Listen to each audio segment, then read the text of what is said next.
ഈശോയിൽ സ്നേഹം നിറഞ്ഞ ദൈവത്തിൻ്റെ മക്കളെ, പുതിയൊരു ദിവസത്തിനായിട്ട് ദൈവത്തിന് നമുക്ക് നന്ദി പറയാം.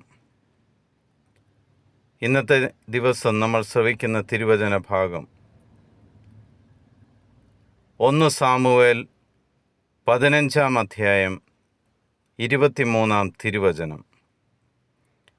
മാത്സര്യം മന്ത്രവാദം പോലെ പാപമാണ്, മർക്കടമുഷ്ടി വിഗ്രഹാരാധന പോലെയും.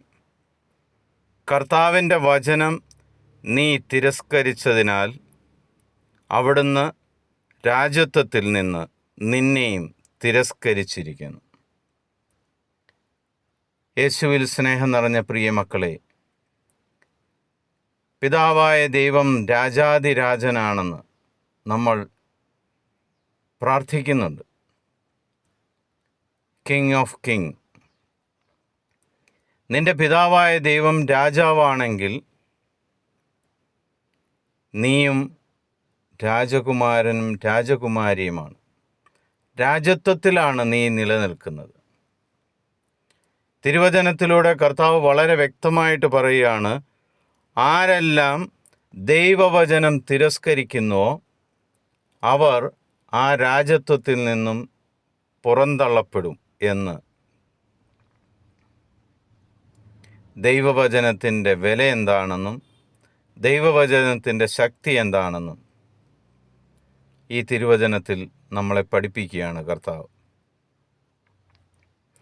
നിനക്ക് ആരോടെങ്കിലും മത്സര്യമുണ്ടെങ്കിൽ അതൊരു മന്ത്രവാദം ചെയ്യുന്നത് പോലെയാണ്. നിനക്ക് തിന്മയുണ്ടാകണമെങ്കിൽ ഒരു മന്ത്രവാദിയുടെ അടുക്കൽ പോകേണ്ട ആവശ്യമില്ല. നിന്റെ ജീവിതത്തിൽ മറ്റുള്ളവരോട് നിനക്ക് മത്സരബുദ്ധി ഉണ്ടെങ്കിൽ നീ മന്ത്രവാദം നടത്തുന്നതിന് തുല്യമാണെന്ന് കർത്താവ് പറയുന്നു. നിനക്ക് ആരോടെങ്കിലും മർക്കടമുഷ്ടി ഉണ്ടെങ്കിൽ നീ വിഗ്രഹാരാധന നടത്തുന്നതിന് തുല്യമാണ്.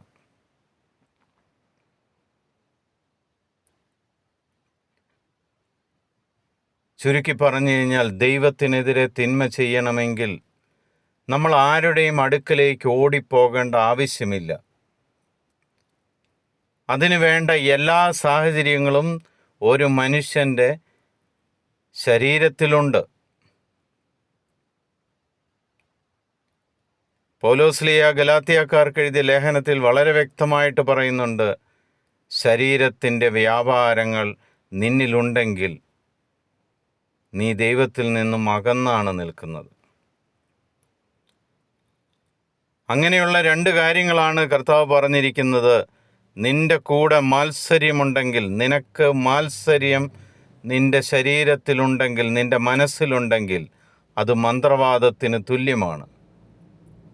നിനക്ക് മർക്കടമുഷ്ടി ഉണ്ടെങ്കിൽ അത് വിഗ്രഹാരാധന പോലെ തന്നെയാണ്. അതോടൊപ്പം തന്നെ പറയുകയാണ്, നീ രാജത്വത്തിൽ നിന്ന് എങ്ങനെയാണ് തിരസ്കരിക്കപ്പെടാൻ പോകുന്നത്? നീ ദൈവത്തിൻ്റെ വചനം തിരസ്കരിക്കുമ്പോൾ നിന്റെ പിതാവായ ദൈവം രാജാവായിരിക്കുന്നിടത്തു നിന്നും, ആ രാജസഭയിൽ നിന്നും രാജകുമാരനും കുമാരിയുമാണെന്നുള്ള നിന്റെ പദവി നിന്നിൽ നിന്നും നിശേഷം നീക്കം ചെയ്യപ്പെടും. ഈ തിരുവചനം ശ്രവിക്കുന്ന എൻ്റെ സഹോദരി സഹോദരന്മാരെ, ഇത് ലോകത്തിൻ്റെ വിവിധ ഭാഗങ്ങളിലേക്ക് ഷെയർ ചെയ്യുന്ന എൻ്റെ സഹോദരങ്ങളെ, ദൈവവചനത്തിൻ്റെ വില എന്നാണെന്ന് ഈ തിരുവചനത്തിലൂടെ ദൈവം നമ്മളെ പഠിപ്പിക്കുകയാണ്. നമുക്ക് നമ്മളെ തന്നെ ഒരൊന്ന് ആത്മശോധന ചെയ്യാം. കർത്താവിൽ നിന്നും മാറിപ്പോകാതിരിക്കാൻ, കർത്താവിൻ്റെ രാജത്വത്തിൽ നിന്നും പുറന്തള്ളപ്പെടാതിരിക്കാൻ ദൈവവചനം നമുക്ക് ആത്മാർത്ഥമായിട്ട് സ്വീകരിക്കാം. ദൈവത്തോട് നിരന്തരം സംസാരിച്ചുകൊണ്ടിരിക്കാം. ഇന്നത്തെ ദിവസം ദൈവം നിങ്ങളെല്ലാവരെയും സമർത്ഥമായിട്ട് അനുഗ്രഹിക്കട്ടെ. കർത്താവിൻ്റെ സമാധാനം നിങ്ങളുടെ കൂടെ ഉണ്ടായിരിക്കട്ടെ. ഈശോ മിശിഹായ്ക്ക് സ്തുതിയായിരിക്കട്ടെ.